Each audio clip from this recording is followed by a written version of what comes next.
Gracias por acompañarnos en este nuevo capítulo de Salud Total en verano y en pandemia, con la ciudad repleta de turistas disfrutando realmente estos días maravillosos. En el día de hoy vamos a avanzar sobre temas relacionados a posibles secuelas de aquellos que tuvieron el COVID.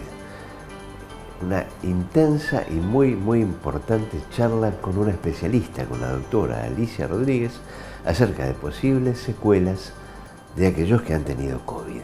Y avanzamos además con Rudy Capella, un especialista en contactología, en temas vinculados a su especialidad.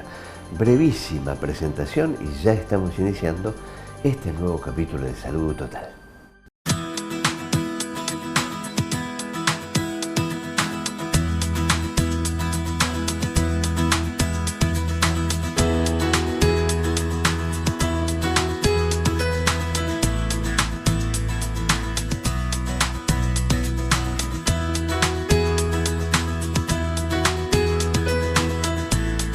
Finalmente, luego de varios conciliábulos, Canadá aprueba la vacuna anti-COVID de Pfizer.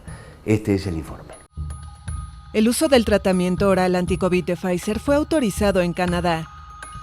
Las autoridades sanitarias anunciaron el lunes que la pastilla antiviral Paxlovid podrá recetarse a adultos alcanzados por una forma ligera o moderada de COVID-19 que presentan riesgo de hospitalización o deceso y personas con reinfecciones. Sin embargo, la nota oficial destacó que ningún medicamento puede reemplazar la vacunación.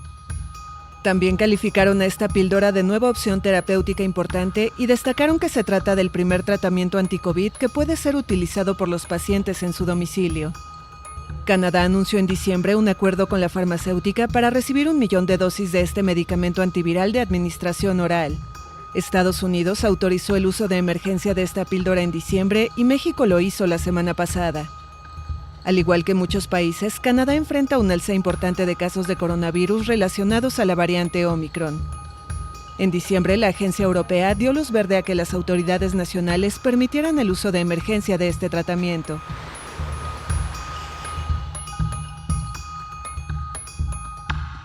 Mucho se conversó acerca de las secuelas, de lo que pasa con nosotros luego de haber contraído COVID. En muchos casos no ocurre absolutamente nada, en otros aparecen algunos mareos, en otros aparecen con el tiempo algunas secuelas subsecuentes.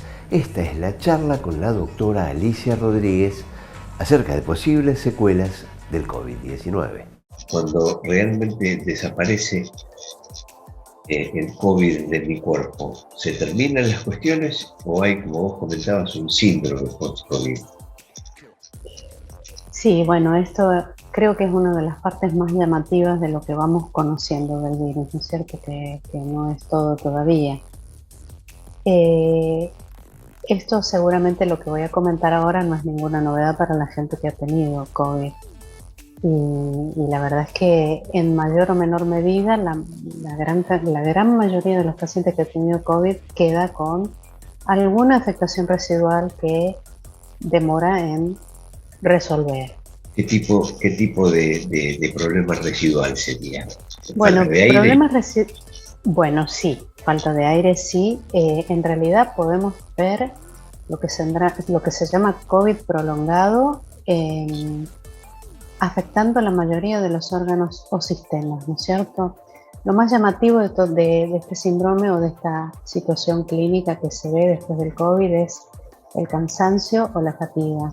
La persona queda como si le hubiera pasado un camión por arriba, por decirlo así, simplemente con un cansancio, una astenia, a veces súper marcada, tan es así que en mitad del día tienen que frenar lo que están haciendo y descansar, ya sea acostándose a dormir una siestita o dejando de hacer lo que hacen, porque el cansancio es muy marcado, es como si de repente se quedaran sin pilas. Pueden quedar también dolores musculares, pero esto, lo que te digo yo, es una falta de energía. La persona se quedó sin energía y tiene que dejar de hacer lo que estaba haciendo porque no lo puede continuar. Eso es uno de los rasgos más llamativos. ¿Habría en esos casos una afección pulmonar? En la parte pulmonar,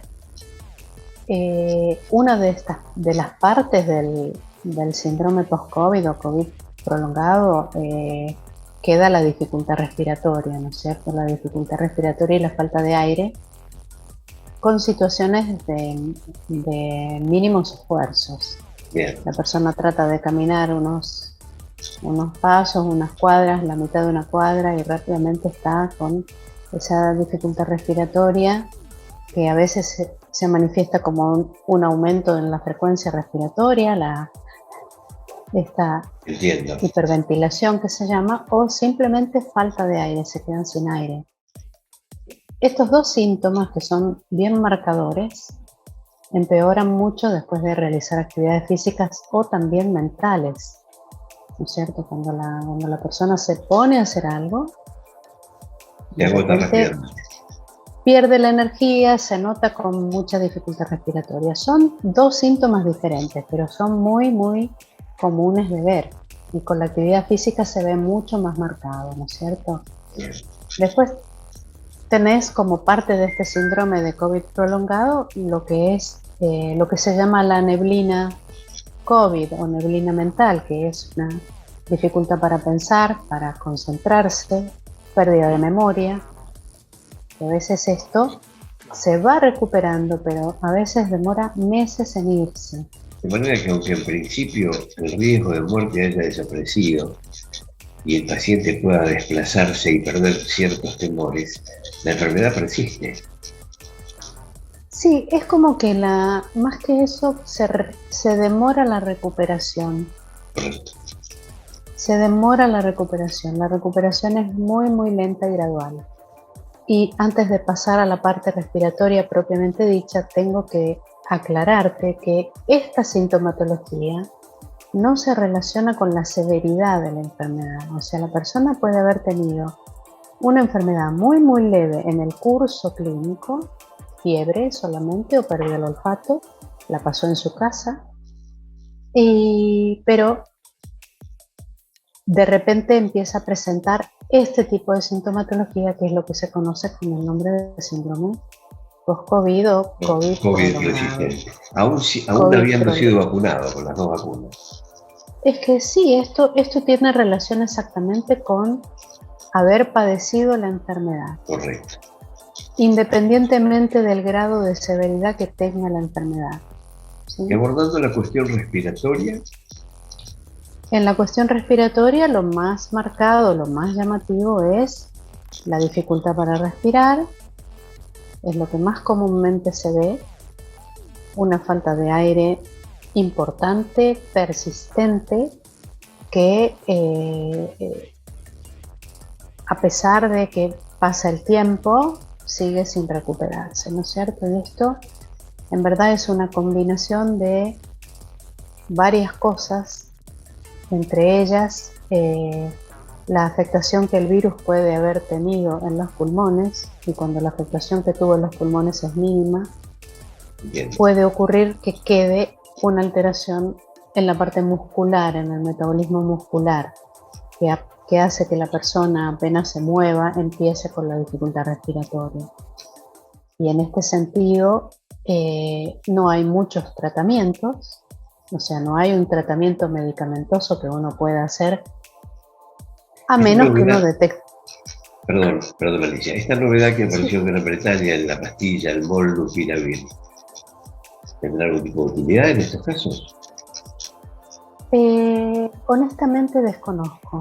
Honestamente no estoy No, porque creo que tiene que ver con una previa y no con una post. Simplemente no estoy interiorizada de si tiene o no utilidad. En realidad, hasta donde sé, hasta donde llegan mis conocimientos, esta presentación sindromática no tiene un tratamiento específico. No lo tiene, claro. No, lo único que uno tiene que hacer, o la recomendación que se le hace a la persona, es, en lo posible, rehabilitar. La rehabilitación cardiopulmonar y la rehabilitación muscular es lo que hace que de a poco la persona pueda volver a funcionar normalmente. Y a recuperar la plenitud de su respiración. A recuperar la posibilidad de respirar normalmente y de hacer actividad física. Eso tendrá que ver con bicicleta fija, con cinta de caminar, con cierta actitud regular, ¿no es cierto? Sí, en verdad lo que más cuesta para que la persona, no es que cueste. Obviamente que cuando uno no se siente bien, tiende a no hacer, ¿no es cierto? Si a mí me falta el aire cuando camino 20 metros, trato de no caminar. Y en realidad en esta situación lo que hay que hacer es exactamente esto, ¿no es cierto? Volver a eso se refiere el término de rehabilitación. Bien. Volver a tratar de tener la actividad lo más respetada que se pueda, y dentro de esta actividad lo que se recomienda fundamentalmente es la caminata, por ejemplo. Sin duda. Una caminata que la persona pueda hacer diariamente, o este tipo de caminador fijo, bicicleta fija, bicicleta, lo que la persona pueda hacer, ¿no es cierto? Pero irlo paulatinamente incrementando. Entonces esto hace que la habilidad cardiopulmonar y muscular se recupere y la persona pueda volver a realizar las actividades que realizaba antes de la enfermedad. Alicia, por último, y agradeciéndote mucho este ratito, ahora me comentás lo que ibas a decirme. Por último, ¿los casos son muchos? ¿En qué porcentaje podemos evaluarlo en relación a la cantidad de enfermos? Muchos. Claro. Te diría que arriba del 90% de las personas que han tenido la enfermedad quedan con algún componente de este grupo que hablamos, ¿no es cierto? Ya sea que le falta el aire, ya sea que tiene palpitaciones, ya sea que tiene tos persistente, ya sea que se le cae el pelo, ya sea que persiste la alteración del gusto y el olfato. Algunas personas tienen más de un componente, pero es súper común. No te puedo decir exactamente un porcentaje, pero uno lo ve a diario en la consulta. Si tuviera que darte un número, sería arriba de 90%. Variante Omicron, Año Nuevo Chino, Juegos Olímpicos, realmente un rompecabezas para Pekín. Comienzan los desplazamientos por el Año Nuevo Lunar en China, que espera millones de viajes pese a las restricciones por los rebrotes de la COVID-19, con la vista puesta en los Juegos Olímpicos de Invierno que comenzarán el 4 de febrero en Pekín. Las autoridades mantienen especial cuidado durante la festividad, que alcanzará su punto culminante el 31 de enero, la noche de Año Nuevo. Durante este periodo, los chinos acostumbran a volver a su lugar de origen, lo que da lugar a la mayor migración humana del planeta. Esta misma semana comenzó el Chunyun, el periodo de 40 días durante el cual los chinos vuelven a sus casas. Pese a que las autoridades de varias localidades como Pekín han pedido a los residentes que pasen las festividades en la capital, se espera en este periodo 280 millones de desplazamientos en tren y aproximadamente 600.000 vuelos. Los funcionarios esperan que los desplazamientos no supongan un estallido de la contagiosa variante Omicron. Pekín exige ahora pruebas negativas antes y después de entrar en la ciudad. La capital china ha registrado menos de 20 casos activos de COVID, pero el gobierno sigue aplicando la política de tolerancia cero contra el coronavirus. En algunos casos, las restricciones se extenderán hasta el 21 de febrero, después de las vacaciones. Sin embargo, en Pekín, las festividades por el Año Nuevo Lunar coincidirán con el comienzo el 4 de febrero de los Juegos Olímpicos de Invierno, que se celebrarán bajo estrictas medidas de prevención. Para aquellos que quieren interactuar con nosotros, esto significa hacer consultas, solicitar notas con ciertos médicos, o hacer preguntas vinculadas a patologías. Aquí en pantalla nuestro WhatsApp directo 223 5963 107.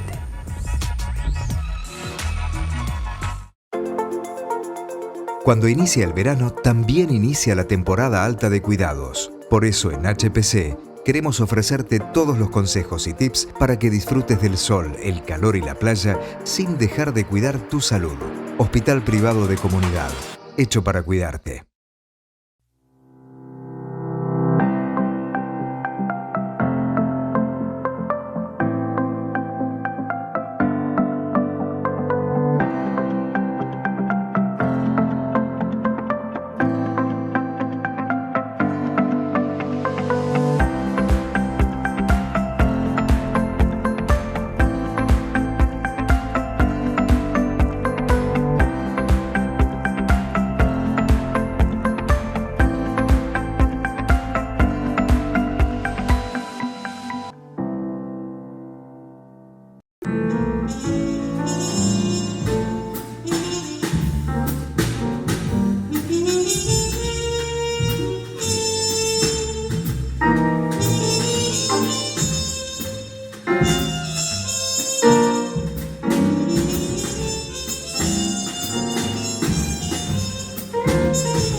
Este sonido lo cambia todo. Audífonos con pilas recargables. Centro Oficial Widex. Galería Sacoa, primer piso. WhatsApp 223-682-1480. Teléfono 491-0001. Ayudamos a los usuarios a volver a oír el sonido natural. Lo reiteramos en forma permanente. Como ustedes interactúan con nosotros, las preguntas en cada especialidad las trasladamos a los especialistas. Este es el caso del tema contactología, preguntas de la gente, que contesta Rudy Capella. Una de las preguntas tiene que ver precisamente con las lentes duras, ¿no es cierto? Con la utilización de las lentes duras. ¿Esto es complejo, es complicado? Las lentes duras hicieron su cambio grande entre lo que fueron antes a lo que son ahora. Las primeras lentes de contacto que se fabricaron eran materiales acrílicos duros sin permeabilidad. ¿De cuánto hablamos? Estamos hablando de muchos años atrás, claro.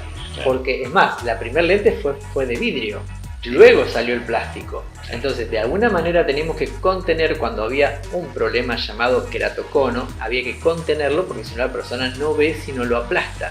Entonces se hizo una bolita, una media esfera de cristal. Luego, hoy en día se maneja todo con los plásticos.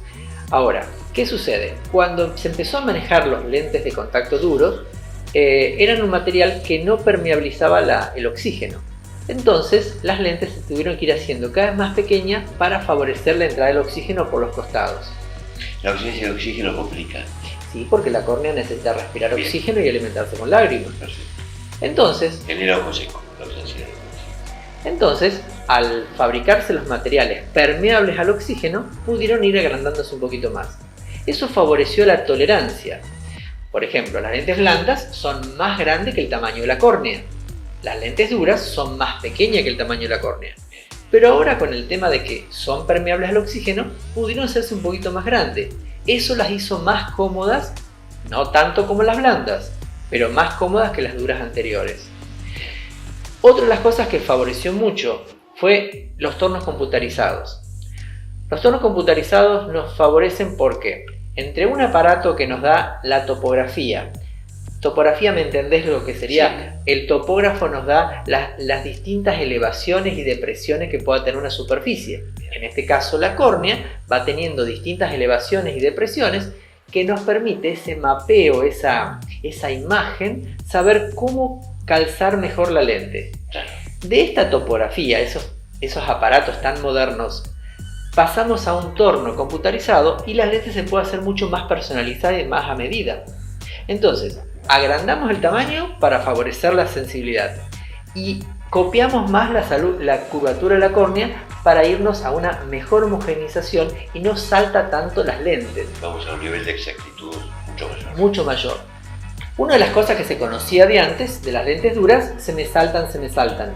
Hoy en día las lentes se saltan mucho menos y casi no se saltan. Generalmente se usaba de un solo ojo. Dependiendo del tipo de problema que tengas. Sí. El queratocono por lo general es más avanzado en un ojo que en el otro. Entonces siempre el ojo más avanzado es el que más tiende a querer saltarse. Por eso es que se conoce más que las personas me dicen me salta más de un ojo que del otro. Por ese tema. Pero estos tornos computarizados nos han hecho lentes de una manera que, por ejemplo, solucionamos casos de el que pasó en su momento por una cirugía de miopía. Hay una cirugía de miopía que se hacían hace un tiempo atrás, que eran con unos cortecitos y quedaba en el centro de la córnea una depresión. Entonces, hoy en día se fabrican con esa depresión. De esa manera es mucho más homogéneo para calzar una lente de este tipo y mejora la nitidez y disminuye un poco los reflejos que anteriormente teníamos con las lentes duras tantos reflejos, hoy con estas tienen menos reflejos. Y eso es gracias a la utilización de computadora. A los tornos computarizados, exacto. Todo nos ha ayudado mucho, tanto sea el material más permeable para poder agrandarlas como el torno computarizado. Con lentes duras podemos solucionar no solamente el queratocono, sino que toda la persona que se haya operado de miopía y por alguna razón quedó la córnea con esas depresiones centrales, se puede mejorar. Todas aquellas córneas que tuvieron algún tipo de cirugía y tienen a lo mejor alguna cicatriz en el centro o en los costados, sí, y verían mal con un anteojo, favorece porque aplasta la cicatriz y se logra ver mucho mejor. Hay casos de personas que han pasado por unas conjuntivitis virósicas muy fuerte y le han dejado lesioncitas en la córnea, o por ejemplo córneas que han tenido herpes y le han dejado cicatrices que nos quitan nitidez. Con este tipo de lentes mejoran la nitidez.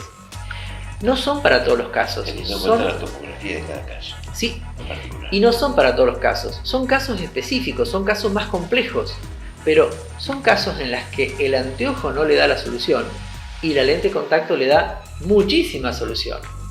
Para todo eso necesitamos, bien, que tenga la ductilidad de manejo, ¿sí? Porque no es lo mismo tener que trabajar con una persona que tiene ductilidad de manejo que una persona a lo mejor muy mayor que no las puede manejar.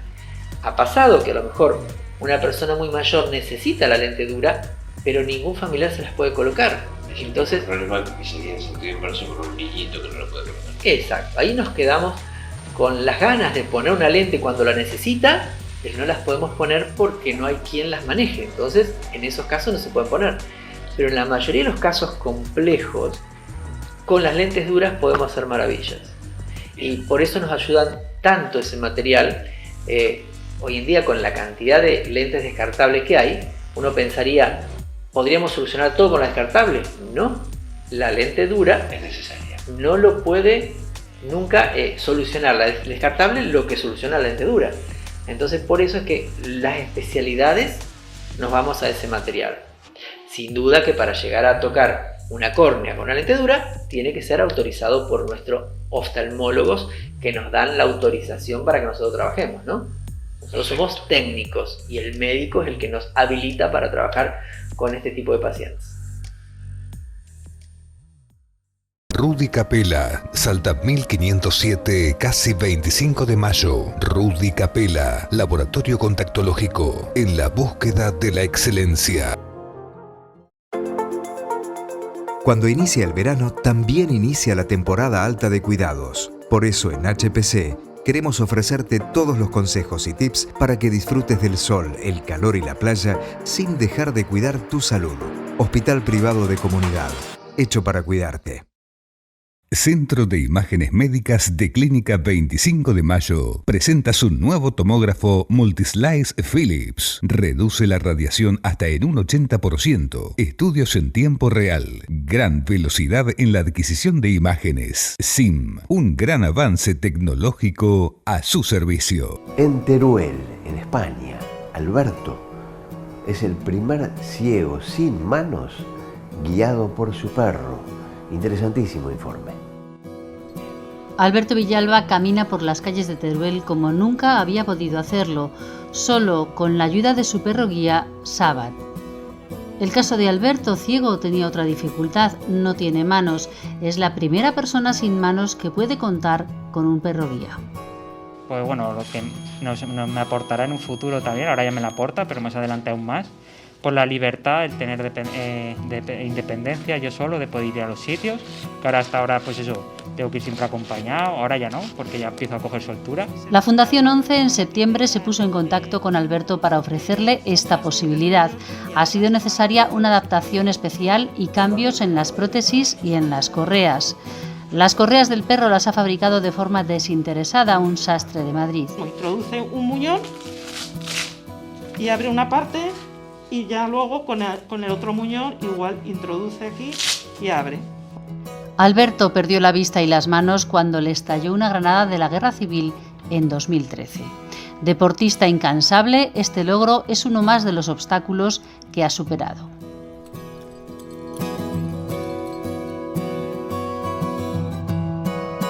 Brevísimo corte comercial para contarles las novedades de aquellas empresas que participan en nuestros espacios de Salud Total y retornamos en minuto y medio.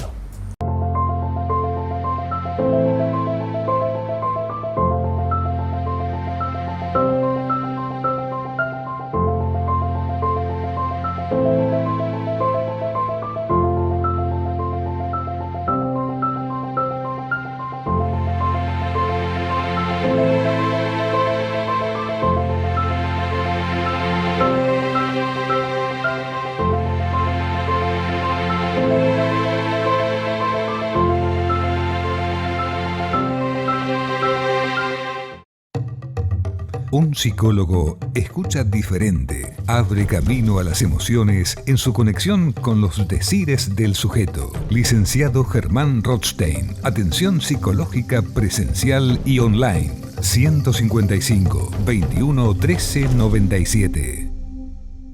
Ahora un nuevo sistema dinámico para la confección de plantillas computarizadas. Todo Nebulizador. Tecnología computarizada y conocimientos adecuados generan un producto superior. Todo Nebulizador. Alberti 3224, casi Independencia.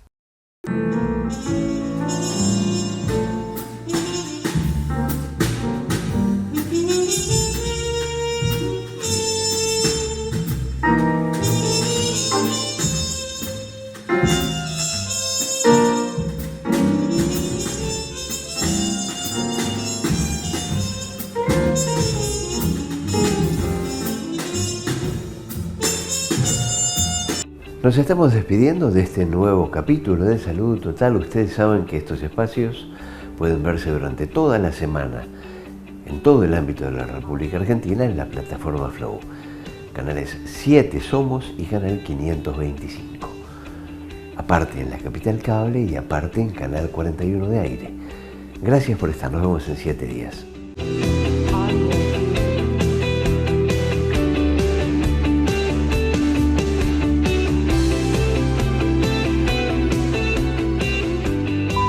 La producción de este programa es miembro de Caprica, Cámara Argentina de Productores y Realizadores Independientes de Contenidos Audiovisuales.